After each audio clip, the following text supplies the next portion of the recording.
Isang magandang mapagpalang araw muli sa atin lahat mga boss, and welcome back to my YouTube channel. So what's up sa atin lahat mga boss. At meron akong bagong update dito sa ating farm mga boss, at ipapasilip ko to sa inyo mga boss. Pero bago natin umpisahan yan, gusto ko sanang hingiin ang pagkakataon na to para sa mga hindi pa nakapag-subscribe po dyan, mag-subscribe na po kayo mga boss para updated po kayo sa mga latest na video. So ayan mga boss, at ipapakasilip ko na sa inyo kung ano yung mga bago dito sa ating farm mga boss. So ayan mga boss, tara, umpisahan na natin ta. So ayan mga boss, 3 days ago mula noong nilinis ko tong mga ref tab natin dito, tapos yung mga container tab natin dito. So ipapasilip ko lang sa inyo mga boss itong mga frog lift natin dito. Nandyan, hindi ko tinanggal to mga to boss, kasi ang purpose ko dito is mapapakinabangan natin to pagdating ng panahon.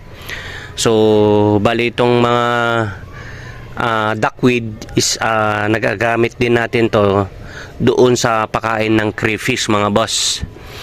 Ganon din to itong mga frog lift na to, tapos itong mga water litos, kinakain po yan ng mga crayfish. Pero hindi po yan yung kung bakit dinagdag ko lang po sa video natin yan. At yun nga mga boss, nagsitaguan na yung mga natin, yun, nagsitaguan yung mga muli natin, yung black balloon muli natin. Merong mga fry yan, madami yung mga fry nito mga boss. Yan, kung makikita yung daming fry yung mga yan. Pero hindi po yan mga boss, kasi mula nung nilinis ko to at nagtanim ako dito ng mga ambulya natin. Kung makikita nyo ganyan yung ambulya natin ayan. Woo! 3 araw pa lang nakakaraan nung tinanim natin yan, ngayon ganyan na siya kaganda mga boss. So buhay na sila, tapos green na green talaga yung kulay nila. Ayan, ang bilis nilang dumami ayan, makikita nyo. So mapapansin nyo mga boss, may mga fry na rin yung mga yan. Ito yung mga natin, mga chops natin. Bali ang ginagawa ko dito mga boss, yung mga kinakal natin na mga lalaki, mga male natin na mga gapi, dito ka na nilalagay. Yung mga male lang po yan. Pero yung mga female po yan, talagang totally chops na po yung mga yan. Kasi ang purpose ko kung bakit nilalagay ko dito yung mga male natin, kasi yung male kasi hindi mo masasabing chops yun, pero nakal na po yun. Yun yung mga reject po mga boss. Tapos nagtanim tayo dito ng ng jungle balisneria yan. Yung jungle balisneria natin. Tapos naglagay pa rin tayo dito ng guppy grass. So mula nung naglagay tayo ng ganito mga boss, ambulya, talagang napakarami na nilang mga fry. Kasi kung makikita nyo sa loob nito is marami talagang mapagtataguan dyan. Dyan nagtatago yung mga gustong mga anak, gustong maglabas ng fry. Then yung mga fry dyan na rin nagtatago.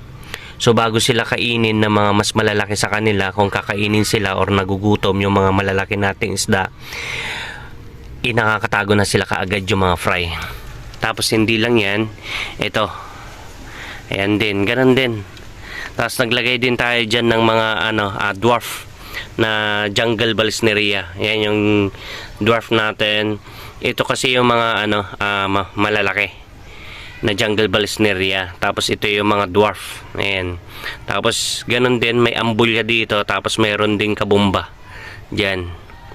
So kung makikita nyo, mas mabilis na silang makita yung mga alaga natin mga isda. Kung makikita nyo yan. Tapos kung mayroong mga namamatay at mahina, may sakit, mas mabilis natin makita. So mamamatay pa na isda natin. So ayan, kitang kita. Ayan, di ba? So mas mabilis natin pag may mga bumibili, hindi na rin tayo mahihirapan. Unlike doon sa dati, talagang napakahirap talagang manghuli, lalo tong mga natin na to, red platy natin na red sword, napakaliliksi ng mga to. Tapos dito rin sa tuxedo natin, ayan din, ganyan din, naglagay din ako dito, nagtanim din ako. Yung ano dito, galon is ginamit ko na kasi dati ito pinaglalagyan ko ng mga isda na gapi ng RDSS. Then nung nagkaroon kasi ng bagyo, ayan, nasira to, nabutas. Then ang ginawa ko na lang is pinagtamnan ko na lang. Tapos yung mga ano natin dito, ayan, ito yung yellow tiger mosaic natin, ayan, nilinis ko lang din. At hindi lang yan mga boss, meron pa ako ipapasilip sa inyo. So ito yung ano natin, maliit na aquarium natin dito. Dati ginawa ko to paglalagyan ng mga, kung hindi ako nagkakamali, muli or betta fish ang nilagay ko dati dito. Then pinalitan ko na sila. Ang nilagay ko na dito is yung mga Santa Claus gapi natin. So ganyan din, tinamnan din natin ng ano dito, ng mga halaman, yung mga aquatic plants. So ganyan yung itsura niya, di ba? Ang linis-linis. Tapos mas makikitang-kita na yung mga alaga nating isda. Kung makikita nyo may mga muli dyan, okay lang yung muli na kasama ng gapi natin kasi hindi naman magiging chops yan. Dahil unang-una yung muli is hindi naman niya kayang buntisin yung mga gapi natin dyan. Ayan. Tapos meron pa isa dito. Ayan. Hindi ata masyadong kita dito. To. Itong ginawa nating setup din dito. Matagal ko na itong ginawa noon pa. Pero ngayon nilinis ko din. Kaya ganyan yung tsura niya. Ayan. Kitang-kita din yung aso dun sa ano. So ipapasilip ko din sa atin, papasilip ko din sa inyo mga boss yung aso natin dito. Nakasakasama natin dito sa farm. Una, ayan. Ito si Una. Oh, wow! Ayan. Ang Shih Tzu natin na alaga na si Una, yan. Napakaharot nito. Maya-maya paliliguan ko lang to. Kasi may dumating, pinadala sa atin na blower para kay Una. So gamit na rin natin at mayroon na siyang blower na magagamit din si Una, yan. So as usual, makalat pa rin dito sa ating farm kasi kararating pa lang natin dito, kakauwi pa lang natin. Kaya yan, mas talagang marami na namang lilinisin. Una, yan. So ayan mga boss, hanggang dito na lang muli ang aking vlog. At shoutout nga po pala kay Ma'am Evelyn Pagaduan na kumuha sa atin ng 6 na pirasong black balloon muli. Tapos kumuha siya ng trio na pidert natin at trio na full gold natin. Maraming salamat Ma'am Evelyn at sa uulitin. At shoutout nga din po pala kay Boss Jean Ferrer. Boss, maraming salamat din po sa binili mo. Si Boss Jen ay kumuha din po sa atin ng trio na pidert, then trio na full gold.